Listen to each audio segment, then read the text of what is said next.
back to my channel. And today, papakita ko sa inyo kung paano ko ini-edit ang aking videos using Wondershare Filmora. Ayan yung pinaka-logo niya. So, if you're wondering kung paano ko nare-record itong PC screen ko, meron silang function para doon. Click File, and then Record Media, Record PC Screen. Tapos may lalabas lang dito sa gitna ng screen niya and then Record. Sa voiceover ko, ito rin yung ginagamit ko, Record a Voiceover. Itong Wondershare Filmora is so far the best and the easiest to learn editing app for me. Napaka-user-friendly ng interface na sobrang dali lang ng ano. So, i-explain ko sa inyo itong mga nandito and kung paano ko ini-edit talaga yung videos ko and then kung paano nyo pa siya ma-advanced edit. So, ito ang lahat ng media files mo. Andiyan lahat ng pwede mong ilagay sa videos mo.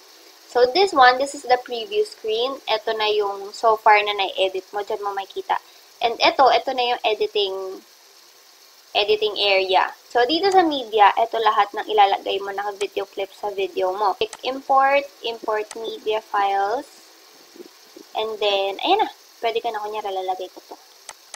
Ayan. And then, andyan na siya. And pwede ka rin mag-download dito sa Facebook, Instagram, and Flickr. Okay.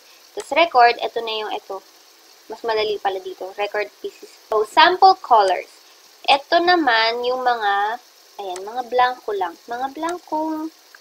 Mga solid background. Kung may gusto kong ilagay na text dyan, ayan yan. Ito naman sample videos, ito yung mga pwede mong ilagay sa gitna ng video mo. And ito pala, pwede mo pala siyang pindutin and then lalabas siya dito sa preview screen. Para ma-view mo muna bago mo siya ilagay dito sa editing area. So, dito sa music, andito lahat ng aking music. Meron naman sila dito na pwede mo na lang i-download. Ayan, downloadable siya. Pero ako, meron akong may music na dinownload ko na yung sound effects ko and then yung mga background music ko. So, may nagtanong ko paano ko kinukuha itong mga music ko na itong mga sound effects, background music. Actually, dinodownload ko lang din siya from YouTube. Kino-convert ko to MP3 and then kinakat ko siya. Sa text and credit, ito yung mga social. Ito yung nagustuhan ko dito kasi meron silang opener.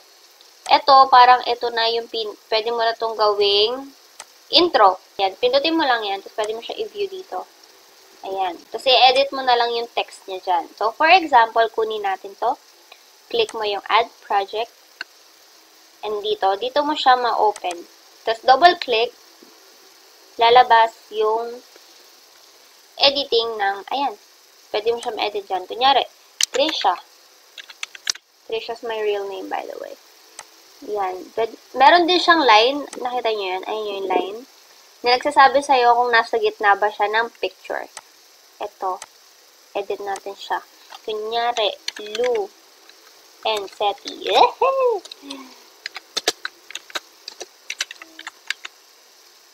Ayan. And then, imumove ko siya sa gitna. And, Tisha, Lou and Seti goes here. So, hindi ko na-edit to. Ayan. So, just press OK. You can click Advance. Para dito sa Advanced Editing, ayan, di ba? Mas lumawak siya. Pwede mo pa siyang dagdagan ng text. Pwede mong i-edit yung font. Pwede mong lagyan ng picture. Example. Parang lalabas na yung picture dyan kasama siya nung text. May edit mo yung color niya. OMG!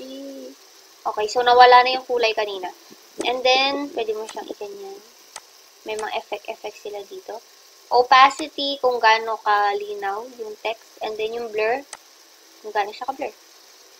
So, ibabalik ko siya dati sa original na ano niya.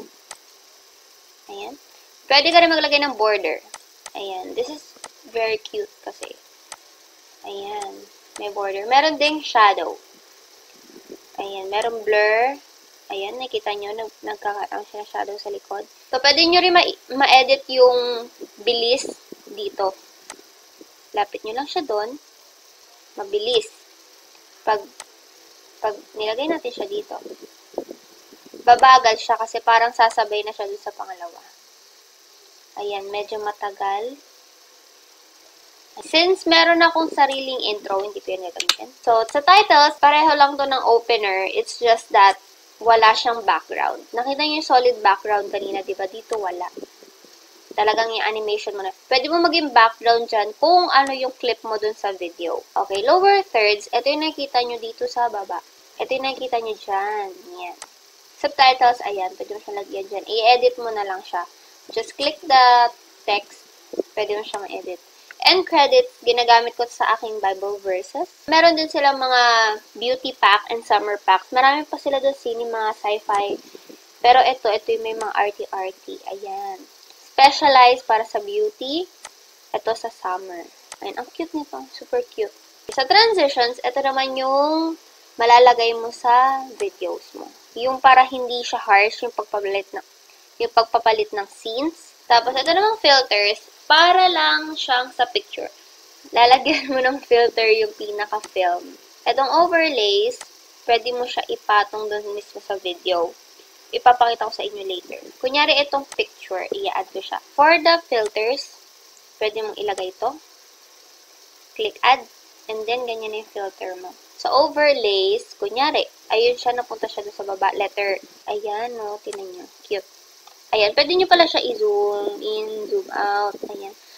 I-hold nyo lang yung click nyo dito sa button na to, tapos ganyan. Ito sa elements, ito yung mga pwede mong i-add sa iyong, ang cute! Tapos, sa split screen, parang ika-collage mo yung video mo. Click nyo lang yung plus, and then lalabas na to. Drop zone, ida-drop mo to. Kunyari, ito yung gusto kong 1. Mapupunta siya dyan. Ito yung gusto kong 2. Ayan, so pag i-play mo siya, so yun yun, pero hindi na. So, itong export, pag tapos ka na, export mo na lang. Okay, for my actual editing ng video, lagi akong nag-a-add ng intros if beauty video siya. Review intro pag magre-review ako. Sinusunod ko to palagi.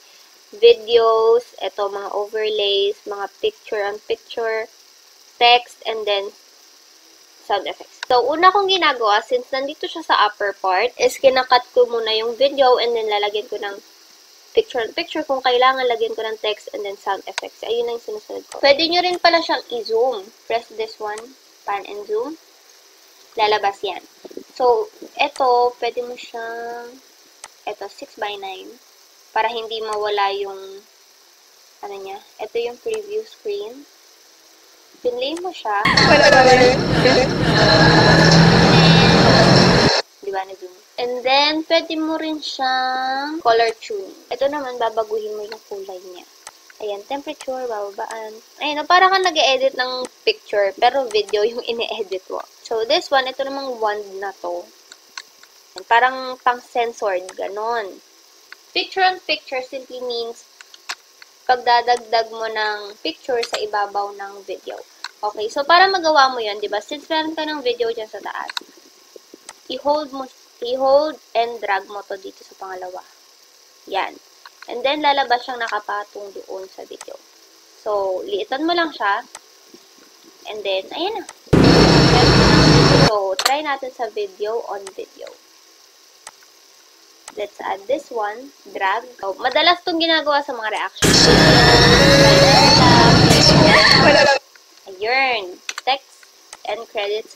Ito yung madalas kong ginagamit talaga, lalo na pag ganito mga simplihang itong mga simplihang text lang, kunyari, order, if I want to. Yan. Meron din siyang animation.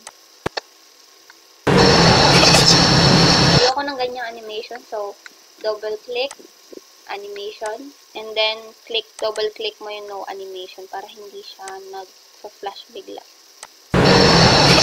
So, i-edit ko muna yung buong video and I'll see you guys later. So, ayan. So, tapos na ako sa pinaka-video ko, sa buong video ko. Na-trim ko na siya, nalagyan ko na siya ng text, nalagyan ko na ng sound effects ang dapat lagyan. Pag vlog kasi, hindi ako masyado naglalagay ng background music kasi parang more on chika naman doon. So, ayun lang. So, ang ginagawa ko, press export.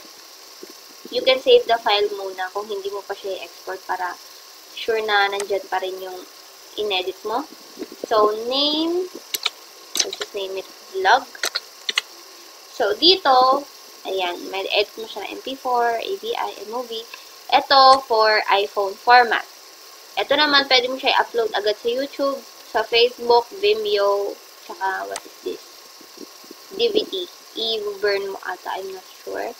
Pero hindi ko siya dinidiretso sa YouTube simply because mas matagal kasi ganun. Parang mag-aano ka na nga, mag-export na nga siya and then mag-upload pa sa YouTube. So, sobrang tagal nun, baka isang araw kang naka-Filmora dahil. So, ginagawa ko, ine-edit ko muna, save lahat. Kasi volume booster ko pa kasi para tumaas yung volume niya ng videos ko bago ko i-upload sa YouTube. So, mas okay sa akin yung ganon kaysa yung isang buong araw na nakadedicate lang yung isang araw sa isang video. Ayoko nang ganon. Mas gusto ko maraming nagagawa. So, ayun lang guys. That's all. Ganon ko in-edit ang videos ko. And mag-iwan ako ng link sa baba kung saan nyo pwede ma-edit yung Filmora at saka iba pa nilang beauty pack, summer pack. Ayun lang guys. Thank you so much for watching and I hope to see you in my next video. Bye-bye!